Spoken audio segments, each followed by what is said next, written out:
At my own lavish, once-in-a-lifetime wedding, my sister drugged herself with an aphrodisiac and begged me to lend her my new husband, a decorated military major general. I called her childhood friend to help, but when my sister Julia woke up and realized it wasn't Captain Hayes beside her, she threw herself from a balcony in a fit of shame and fury. James Hayes didn't blame me. He treated me the same as he always had. Racked with guilt, I sang his praises to my father, the commander-in-chief of the armed forces. But the day he was promoted to general, the very first thing he did was have his men force-feed me the same drug and dump me in an enemy encampment. If it weren't for you, Julia would never have suffered like that, he hissed, his face a mask of hatred. You're going to pay for it 1,000 times over. I was tortured to death, my body and the baby inside me cremated as a sacrifice on my sister's altar. When I opened my eyes again, I was back on my wedding day, my sister weeping at my feet, begging me to give her James. Please, Ava, I'm begging you. If word of this gets out, how could the Thorne family ever show its face in public again? And it happened at your wedding of all places. We're family, just lend me your husband this one time. My sister's face was flushed a deeper red than a boiled lobster. She clung to my leg, her pleas a desperate, shameless whimper. I stared down at her,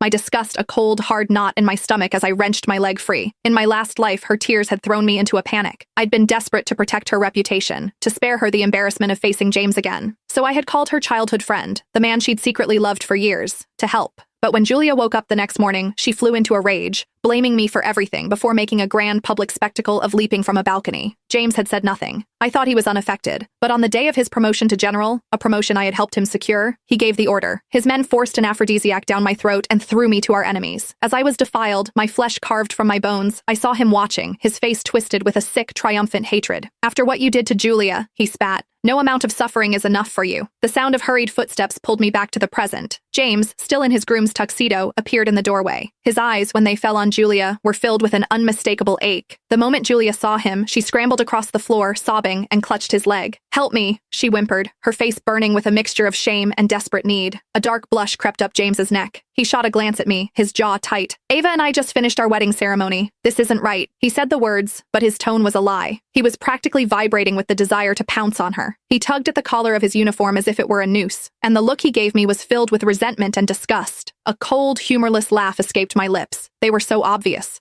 How had I been so blind? This time, I would give them exactly what they wanted. "It doesn't matter," I said, my voice flat. "We're both the commander's daughters. Marrying one is the same as marrying the other. You can always have another wedding." James's head snapped up, his eyes wide with shock. He clearly hadn't expected the woman who had been so ecstatic to marry him just hours before to say something like this. He opened his mouth, but no words came out. He didn't have time to think. Hearing my permission, Julia grew bolder, wrapping herself around his neck like an octopus and pulling him down for a kiss. James shot me one last fleeting glance before his face turned beet red. He swept Julia into his arms and carried her into the adjoining room, shutting the door behind them.